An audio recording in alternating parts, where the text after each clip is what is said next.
Hello all, welcome to Mahee's maths academy. வாங்க இன்னைக்கு வீடியோக்குள்ள போலாம். இன்னைக்கு நாம 10th ஸ்டாண்டர்ட் மேக்ஸ் எக்ஸசைஸ் 6.1ல உள்ள 8th ப்ராப்ளம் தான் சால்வ் பண்ண போறோம். If m equal to and n equal டுன்னு ஒரு வேல்யூ கொடுத்துருக்காங்க, தென் ப்ரூவ் தட்னு சொல்லிட்டு ஒரு டேர்ம் கொடுத்துருக்காங்க.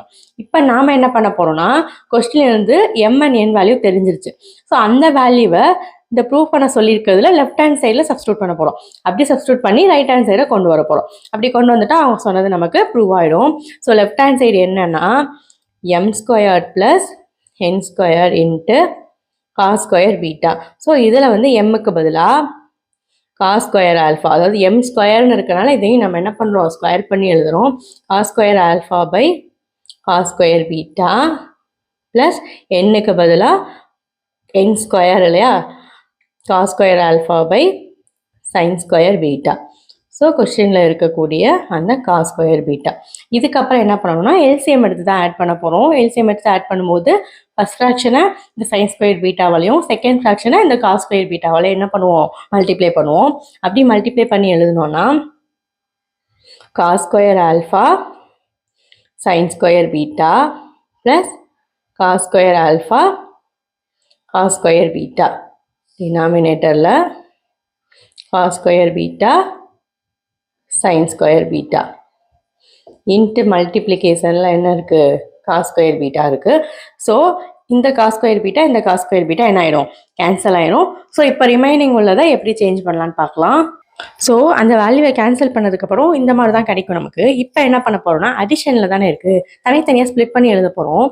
எப்படின்னா sine square beta cos square alpha divided by, அதாவது ஃபர்ஸ்ட் டேர்ம் டிவைடட் பை இந்த டேர்ம், அதே மாதிரி செகண்ட் டேர்ம் டிவைடட் பை இந்த term. Sine square beta plus cos square alpha cos square beta divided by sine square beta. இப்போ பார்த்தீங்கன்னா இந்த sine square beta cancel ஆயிரும். So இப்போ மீதி உள்ளதை எப்படி சேஞ்ச் பண்ணலான்னு பார்க்கலாம். ஸோ இங்கே வந்து வெறும் காஸ் ஸ்கொயர் ஆல்ஃபா மட்டும்தான் இருக்கும், காஸ் ஸ்கொயர் ஆல்ஃபா ப்ளஸ் இங்கே வந்து பார்த்தீங்கன்னா cos square alpha cos square பீட்டான்னு இருக்குது. ஸோ அந்த ஃபஸ்ட்டு இருக்க காஸ் ஸ்கொயர் ஆல்ஃபா அப்படியே வச்சுக்கிறோம். வச்சுட்டு இந்த செகண்டாக உள்ள காஸ் ஸ்கொயர் பீட்டா இருக்கு இல்லையா, அதை வந்து எப்படி சேஞ்ச் பண்ணி எழுதுறோம்னா, காஸ் ஸ்கொயருக்கு என்ன ஃபார்முலா தெரியும் நமக்கு, 1 மைனஸ் சைன் ஸ்கொயர்னு தெரியும். அதை இந்த இடத்துல என்ன பண்ணுறோம், சப்ஸ்டியூட் பண்ணுறோம். Sine square beta divided by sine square beta.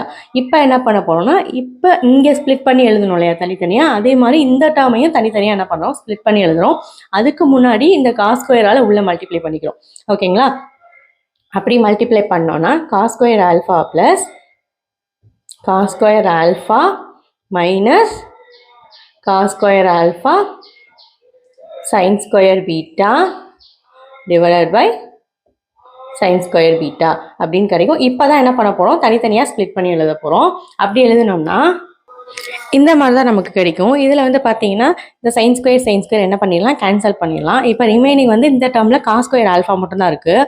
So இதை வந்து ஃபைனலாக நம்ம எப்படி எழுதலாம்னா cos square alpha plus cos square alpha divided by sine square beta minus cos square ஆல்ஃபான்னு எழுதலாம். இப்போ இந்த cos square alpha minus cos square alpha என்ன ஆகிடும், கேன்சல் ஆகிடும். இதை ஃபைனலாக எப்படி எழுதலாம்னா cos alpha by sine beta whole ஸ்கொயர்னு எழுதலாம். இப்போ இந்த டேர்ம் என்னன்னு தெரியுதா, கொஸ்டினில் கொடுத்துருந்தா n value. So whole square இருக்கனால என்னென்னு எழுதலாம், என் ஸ்கொயர்னு எழுதலாம். இதுதான் அவங்க ப்ரூவ் பண்ண சொன்ன ரைட் ஹேண்ட் சைட் வேல்யூ. நம்ம ப்ரூவ் பண்ணிட்டோம். 8th ப்ராப்ளம்லேயே செகண்ட் ப்ராப்ளமும் இருக்குது, அதையும் பார்த்துட்டு வீடியோ க்ளோஸ் பண்ணுங்கள்.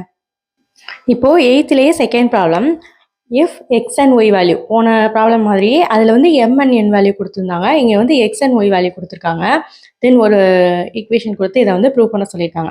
இப்போ நம்ம என்ன பண்ண போகிறோம்னா, 2 டேர்ம் இருக்கு இல்லையா, ஃபர்ஸ்ட் டேர்மை ஃபஸ்ட்டு ஃபைண்ட் அவுட் பண்ணிவிட்டு அடுத்த செகண்ட் டேர்மை ஃபைண்ட் அவுட் பண்ணிவிட்டு ரெண்டையும் ரெடியூஸ் பண்ணி இந்த வேல்யூ வருதா, அதாவது 1ங்கிற வேல்யூ வருதான்னு செக் பண்ணுவோம். அதுக்கு முன்னாடி கொடுத்துருக்க அந்த எக்ஸ் அண்ட் ஒய்யை ஏதாவது சிம்பிளிஃபை பண்ண முடியுமா அப்படின்னு முதல்ல செக் பண்ணிடுவோம். கொடுத்துருக்க எக்ஸ் வேல்யூ என்னன்னு பார்த்தீங்கன்னா cot theta plus tan theta. So காட்டை என்னென்னு எழுதலாம்னு பார்த்தீங்கன்னா காஸ் பை சைன்னு எழுதலாம் இல்லையா, cos theta by sine theta plus டேனை வந்து சைன் தீட்டா பை காஸ் தீட்டான்னு எழுதலாம் இல்லையா, அந்த டேர்ம் படி நம்ம எழுதிக்கிறோம். இப்போ இதை வந்து எல்சிஎம் எடுத்து ஆட் பண்ணுறோம். எல்சிஎம் எடுத்து ஆட் பண்ணால் என்ன வரும், காஸ் ஸ்கொயர், அதாவது காசால் ஃபஸ்ட் டேர்மையும் சைனால் செகண்ட் டேர்மையும் என்ன பண்ணுவோம், மல்டிப்ளை பண்ணுவோம். So cos square theta plus sine square theta divided by sine theta cos theta. So இப்போ பார்த்தீங்கன்னா நியூமரேட்டரில் sine square plus cos square இருக்குது. அதோட வேல்யூ என்னன்னு நமக்கு தெரியும் இல்லையா? அதோட வேல்யூ என்ன? 1.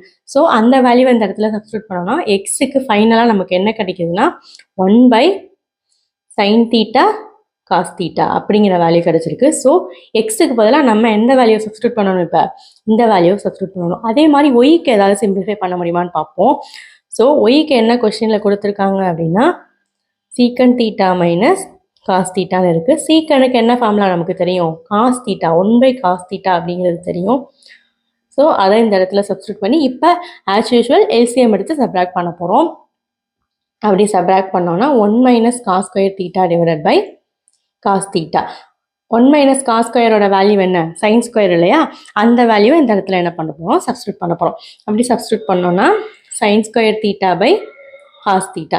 இதான் வந்து ஒய்க்கு நமக்கு ஃபைனலாக கிடச்சிருக்குது. ஸோ எக்ஸ் அண்ட் ஒய்க்கு சிம்பிளிஃபை பண்ணி, அதாவது ஏன் அப்படி நம்ம சிம்பிளிஃபை பண்ணுறோன்னா காட் அண்ட் டேனில் இருந்துச்சுனாலோ இல்லை சீக்கனில் இருந்தாலும் நம்மளால சால்வ் பண்ணுறது கஷ்டமாக இருக்கும். இதுவே சைன் அண்ட் காசில் இருந்துச்சுன்னா ஈஸியாக இருக்கும். அதுக்காக தான் இந்த மாதிரி சிம்பிளிஃபை பண்ணுறோம். இதுக்கப்புறம் இந்த 2 வேல்யூவை சப்ஸ்டியூட் பண்ணி சப்ராக்ட் பண்ணி அந்த ஆன்சரை கொண்டு வரலாம். ஸோ நம்ம ஃபைண்ட் அவுட் பண்ண இந்த எக்ஸ் அண்ட் ஒய் வேல்யூவை கொஸ்டினில் அவங்க கொடுத்துருக்க அந்த ஈக்குவேஷனில் ஃபஸ்ட் டேர்மில் மட்டும் என்ன பண்ண போகிறோம்? ஃபஸ்ட்டு சப்ஸ்டியூட் பண்ண போகிறோம். அப்படி பண்ணோன்னா இந்த 2/3 ஃபஸ்ட்டு எடுத்துக்க வேணாம். ஃபஸ்ட்டு இதை மட்டும் எடுத்துகிட்டு அதுக்கப்புறமா ஃபைனலாக இந்த 2/3 என்ன பண்ணிக்கலாம்? நம்ம ஆட் பண்ணிக்கலாம். ஸோ எக்ஸ் ஸ்கொயர் ஒய் இல்லையா? ஸோ எக்ஸ் ஸ்கொயருங்கிறப்ப இந்த டேர்மை நம்ம என்ன பண்ணணும்? ஸ்கொயர் பண்ணணும். 1 ஸ்கொயர் பண்ணால் 1 தான் வரும். டினாமினேட்டரில் உள்ள வேல்யூ ஸ்கொயர் பண்ணும்போது sine square theta cos square theta அப்படின்னு நமக்கு கிடைக்கும். இன்ட்டு என்ன சொல்லியிருக்காங்க? ஒய் சொல்லியிருக்காங்க. ஒய் வேல்யூ என்னது நமக்கு? Sine square theta by cos theta. So இப்போ இதில் எதெல்லாம் கேன்சல் ஆகுதுன்னு நம்ம பார்ப்போம். இந்த சைன் ஸ்கொயர் கேன்சல் ஆயிடும். ஸோ ரிமைனிங் நமக்கு இங்கே ஒரு காஸ் ஸ்கொயர், இங்கே ஒரு காஸ் இருக்குது. ஸோ ஃபைனலாக 1/cos கியூப் தீட்டா அப்படின்னு நமக்கு கிடைக்கும். ஸோ இங்கே பவரில் என்ன இருக்குது? 2/3ங்கிறது இருக்குது. ஸோ அந்த பவரை இங்கே ஆட் பண்ணிட்டோன்னா 2/3, இந்த side 1/cos cube theta power 2/3ன்னு வரும். இப்போ இந்த 3க்கும் இந்த 3க்கும் என்ன ஆயிடும்? கேன்சல் ஆயிரும். ஸோ ஃபைனலாக இந்த ஸ்கொயர் வந்து உள்ளே வந்துடும் இல்லையா? அப்படி வந்துருச்சுன்னா 1/cos ஸ்கொயர் தீட்டா. ஸோ இந்த ஃபர்ஸ்ட் டேர்மோட வேல்யூவை நம்ம ஃபைண்ட் அவுட் பண்ணிட்டோம், 1/cos ஸ்கொயர் தீட்டா. ஸோ அதே மாதிரி இந்த செகண்ட் டேர்மையும் ஃபைண்ட் அவுட் பண்ணி ரெண்டையும் சப்ராக்ட் பண்ண போகிறோம்.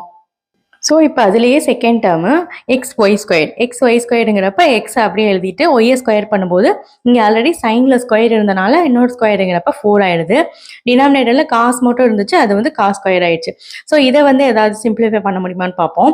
ஒரு சைனுக்கும் இங்கே ஒரு சைனுக்கும் கேன்சல் ஆயிடுச்சுன்னா ரிமைனிங் 3 சைன் இருக்கும். ஸோ ரிமைனிங் இப்போ ஃபைனலாக நமக்கு sine cube theta divided by இங்கே ஒரு காசு, இங்கே 2 காசு இருக்குது. ஸோ காஸ் கியூப் தீட்டா அப்படின்னு கிடைக்கும். ஸோ இதை வந்து ஃபைனலாக எப்படி எழுதலாம்னா sine theta by cos theta whole cube அப்படின்னு எழுதலாம். இது வந்து எக்ஸ் ஒய் ஸ்கொயரோட வேல்யூ. நமக்கு தேவையானது எக்ஸ் ஒய் ஸ்கொயர் பவர் 2/3 வேணும். ஸோ இந்த டேர்ம்லையும் அதை அப்ளை பண்ணும்போது sine theta by cos theta power 3 பவரில் ஒரு 2/3. ஸோ இந்த 3 கேன்சல் ஆயிரும். இப்போ ஃபைனலாக நமக்கு ஸ்கொயர் மட்டும் இருக்குது. ஸ்கொயர் பண்ணி எழுதணும்னா sine square theta by cos square theta. So இப்போ செகண்ட் டேர்மும் நம்ம ஃபைண்ட் அவுட் பண்ணிட்டோம். இது ரெண்டையும் ரெடியூஸ் பண்ண வேண்டியதான் இப்போ. ஸோ நம்ம ஃபைண்ட் அவுட் பண்ண வேல்யூவை இந்த ஈக்குவேஷனில் சப்ஸ்டியூட் பண்ணால் இந்த மாதிரி தான் வரும்.